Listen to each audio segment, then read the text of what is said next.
Salut tout le monde, bienvenue à nouveau. Aujourd'hui, j'aimerais explorer un sujet véritablement fascinant, les preuves de l'existence d'un créateur à travers le prisme de la science, de la philosophie et du Coran. Nous vivons à une époque où l'humanité nourrit de grandes ambitions. On parle de soleils artificiels, de robots humanoïdes, de cerveaux numériques et même d'ailes inspirées par les oiseaux. Mais voici une question qui donne le vertige. Comment pouvons-nous investir des fortunes colossales pour copier la nature et pourtant nier qu'elle soit l'œuvre d'un créateur? C'est une incohérence majeure de notre époque, un paradoxe que le Coran a mis en lumière il y a plus de 1400 ans. Approfondissons. Les scientifiques contemplent le soleil, espérant reproduire son énergie infinie. Les ingénieurs étudient le vol des oiseaux pour concevoir des drones plus légers. Les médecins s'émerveillent des capacités du cerveau, cherchant à l'imiter grâce à l'intelligence artificielle. Les biologistes s'efforcent de comprendre la photosynthèse pour une énergie durable.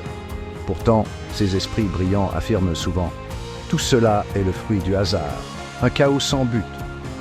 Mais alors, pourquoi s'efforcer de copier le hasard? Pourquoi tenter de reproduire ce qui est censé être dépourvu de conception? Le Coran répond avec sagesse et un questionnement. Ont-ils été créés à partir de rien? Ou sont-ils eux-mêmes les créateurs? Ou ont-ils créé les cieux et la terre? Mais ils sont dans le doute. Sourate At-Tur 52, 35, 36. Et encore, ne voient-ils pas les oiseaux assujettis dans l'atmosphère du ciel? Nul ne les soutient, si ce n'est Allah. Il y a vraiment là des signes pour des gens qui croient. Sourate An-Nahl 16, 7, 79. Le soleil et la lune évoluent selon un calcul minutieux. Sourate Ar-Rahman 55, 5. Chaque système parfait de l'univers, chaque cycle impeccable, chaque mécanisme naturel que nous tentons désespérément de comprendre. Tous sont des signes, des rappels, des preuves. La véritable question est donc simple.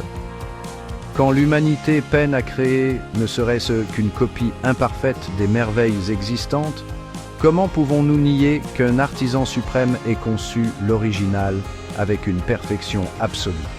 En conclusion, l'homme moderne admire la création sans voir le créateur, copie l'œuvre sans reconnaître l'auteur et s'épuise à recréer ce qui est offert gratuitement tout en niant la main qui le pourvoit. Comme le dit le Coran, et parmi ces signes, la création des cieux et de la terre et la variété de vos langues et de vos couleurs. Il y a en cela des preuves pour les savants. Sourate Ar-Rum 30, 22.